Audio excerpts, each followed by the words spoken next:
A judge's husband charged with driving drunk. Hours later, the phone calls started. I just want to ask you about the phone calls you made to the Bennettsville Police Department. No one persuaded you or used their authority to persuade you to drop the ticket. Once you start digging and you start asking questions, the more questions you start to have.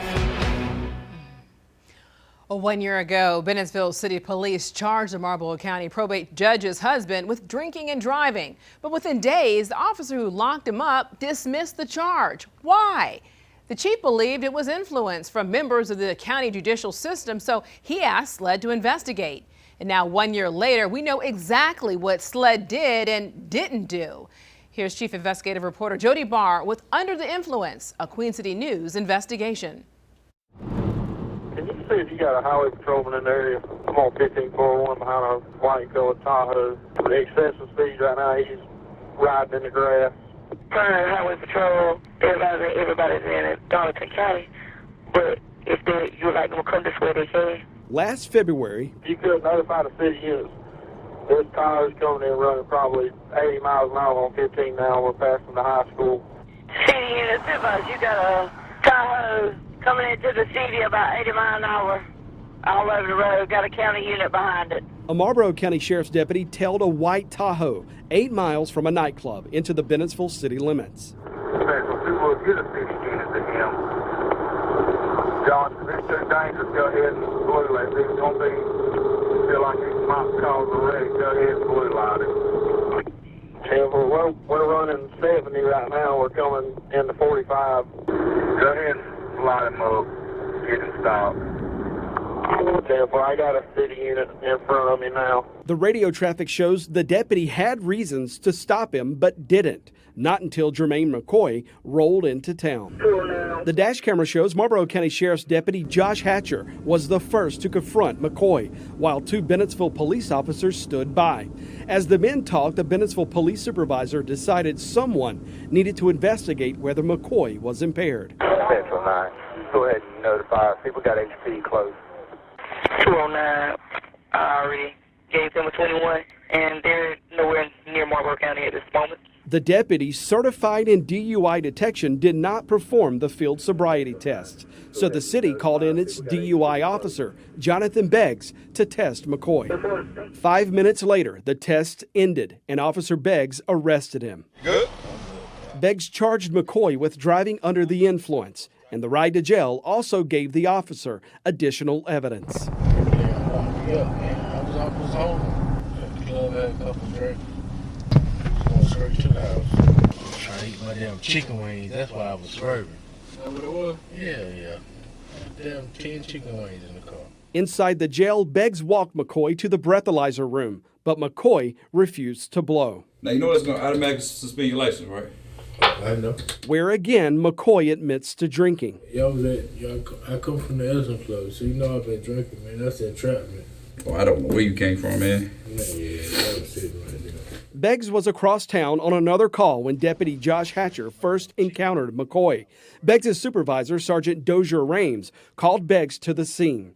Beggs, certified in breathalyzer operation and a field sobriety test instructor, went to the scene and did what he was asked to do, all while the deputy stood by watching.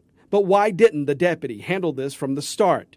We later learned he didn't have a body camera or dash camera, and Hatcher and every other deputy was under a directive from the sheriff to avoid working traffic cases. We're only running 3, maybe 4 people at night. And if somebody gets tied up on a call for 2 or 3 hours, then I only got maybe 2 people then working the entire county, and it puts us in a strain when we do that. Although the Highway Patrol claimed no trooper was anywhere around that night, the dispatch recordings from officers on scene show that might not be true. 18 minutes into the stop. I know you advised we didn't have a trooper in the county, but we just saw one pull off right here at the Sprint store ain't been 5 minutes ago. Marlboro County Sheriff Larry McNeil says although his deputy could have stopped McCoy, the deputy did nothing wrong. From what you've learned about this stop, what you heard in that dispatch recording, do you still believe, sitting here today, that that was a lawful, appropriate stop that night? Yeah. Based on what he said, what I heard, it was a lawful stop. But Judge Renika McCoy didn't think so. She's the elected Marlboro County probate judge and Jermaine McCoy's wife. when the sun rose the next morning. Judge Renika McCoy was on the phone with Bennettsville's Assistant Police Chief, Greg Williams. You say you were concerned about those calls. What would be concerning about that? You have to take into consideration there's some professional boundaries there that exist for a reason, which is exactly why I guess we're here today. Bennettsville Police Chief Kevin Miller had no idea the probate judge called his second in charge the day of her husband's DUI arrest because his own men never told him. The chief also had no idea the probate judge spoke with his patrol lieutenant Sammy Crosland asking about the DUI stop. Again, because neither of his right-hand men told him anything about any of this. Not until we came to town 3 weeks after this DUI arrest, after a tipster asked us to investigate. How did you find out that this DUI arrest ever happened in the first place? Ironically enough, as in the past, you've been the one to bring it to my attention. What did you do once you found out? Well, immediately, as I have in the past, I started digging fast. Miller says he also later learned both Judge McCoy and her father, Judge Grover McQueen, had both not only discussed the case with his officers, but with Sheriff Larry McNeil as well. Judge McQueen is the lead city judge and a county magistrate judge. I did receive a phone call, yes. And was that from Judge Renika McCoy? Yes. Did she ever ask you to intervene or to do something on her behalf? No, she did not. A day or so after the sheriff met with Judge McCoy inside the courthouse, her father, Judge Grover McQueen, also questioned the sheriff about the stop. We kind of ran into each other and saw the magistrate, and he said, look, I needed to talk to you about something. I said, okay. He said, I've got some concerns about one of your officers about speeding and writing tickets without a speed measuring device. Within 4 days of McCoy's arrest, with 2 judges questioning law enforcement about the stop, Officer Jonathan Beggs dismissed the DUI charge, something the chief called highly unusual. The chief wanted to know whether those calls pressured his officer to drop the case. Or do you believe at this point you've been told the whole story and you know the whole story sitting here today? No, but I think we'll find out eventually. Is this supposed to happen in the police business? No, but unfortunately it does sometimes.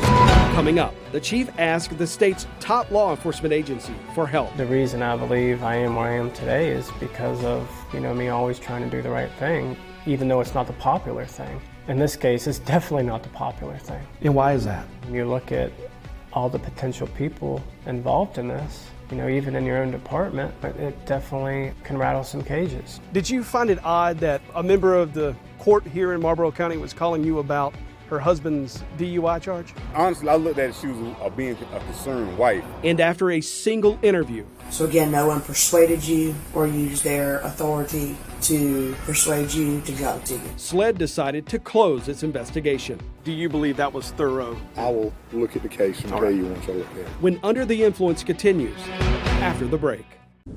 Susquehanna conduct to McCoy. Subject, he's clear, no suspensions. Within hours of this traffic stop last February, Marlboro County Probate Judge Renika McCoy was on the phone with Bennettsville Police Department brass. What do you know about that? It's very unusual. It's not something that you see very often. However, that's the other part of this mystery, right, is why. Chief Kevin Miller says because of the people involved, he could not investigate this himself. He called SLED for help to figure out whether those calls had anything to do with causing his officer to drop the prosecution of Jermaine McCoy. I appreciate you meeting with us. Ain't no problem. I ain't got nothing to hide. Lieutenant Sammy Crosland was the second officer Judge Renika McCoy contacted after the judge first called his boss, Assistant Chief Greg Williams. Did you find it odd that a member of the court here in Marlboro County was calling you about her husband's DUI charge? Honestly, I looked at it, she was being a concerned wife, but she never threw a title out to me. And if that would have been present, I really would have called on that. Like, just because you probate don't mean that you can get this dismissed. And I told her, I said, well, I'll look into it. I said, I'll look into it to see if he was right in what he did and wrong what he did. Crosland kept his promise. He found Officer Jonathan Beggs and questioned him about the stop not once, but at least 2 times. I talked to Jonathan Beggs about it. He kind of felt some kind of way about it, and I was like, well, you got to do something about it because that's your case. Crosland told Beggs the city had no business making the stop in the first place, arguing the deputy should have handled his own investigation. How can you stand in court and tell the judge, yeah, Your Honor, we observed Mr. McCoy coming in sitting in Bennettsville, traveling at high rate of speed, and he was drunk. Beggs got called off from another location to the location after they stopped. So when you pulled up, what did you see? Nothing. But you want to get him out the car and feel sobriety. What about the other officers there? What about the deputy that saw it? Get him But we don't want it. Yeah. Could that deputy have been called in as a witness to establish? He could have. Not saying he was wrong in what he did what the supervisor told him to do. But sometimes you got to be smart. Do you think that call from the judge, your conversation with this officer, put some pressure on him to make a decision he otherwise would not have made? To be honest, Mr. Ball, I don't think so, because in his mind, he was already going to drop it, because he already told me when we talked about it. SLED agreed to open an investigation into the chief's concerns of misconduct last April. We held off publishing this report then to give SLED time and space to work. We're here to discuss a situation in regards to a DUI citation that you have dropped. Officer Jonathan Beggs was the first person SLED interviewed. Beggs, a field training officer and a certified field sobriety test instructor, told SLED he made fatal errors in his testing of McCoy, and he forgot the most basic step of any arrest. Once you placed him under arrest, did you read a Miranda or any type of administrative anything? I did not. All right. Are you supposed to? You're supposed to, yes. Told him the breath test part. Forgot the Miranda right part. So after you wrote that ticket that night, had you already made up your mind you were going to drop that? Probably about 45 minutes after. Okay. I was like, that was horrible. So Sammy didn't ask you to drop the ticket? No. Greg didn't ask you to drop the ticket? No. No one asked you to drop the ticket? No. We're here just to make sure that you weren't intimidated, no. And that you received nothing in favor for you to drop this ticket. I would, whether I took it to court or dropped it, I was getting nothing either way. Like, I don't know her, I don't know her husband, and I don't care about Judge McQueen. Judge McQueen's a great guy, right? But you couldn't do nothing for me that would benefit. Right. Like, I'm leaving. Well, I think that's kind of one of those things is they want to make sure that no one made any promises to you to give you any favors. They want to make sure you didn't commit misconduct. No. Okay. Meaning as in taking any bribes or favors or... No. Somebody said they'd look out for you, they'd help you do whatever. Like how? You know what I'm saying? How are you going to look out for me? Like how? But the main thing is no matter what anyone may have offered you, you would not have accepted it because it'd be criminally wrong. It would be criminally wrong, but again, no one offered me anything. Okay. So just want to make sure I get that clarified. Yeah. This was your court. Grover McQueen is the chief city judge and also a Marlboro County magistrate. He's also Judge Renika McCoy's father and Jermaine McCoy's father-in-law. Crosland told us he never talked with Judge McQueen about the case. Were you aware at the time of who her father was? McQueen?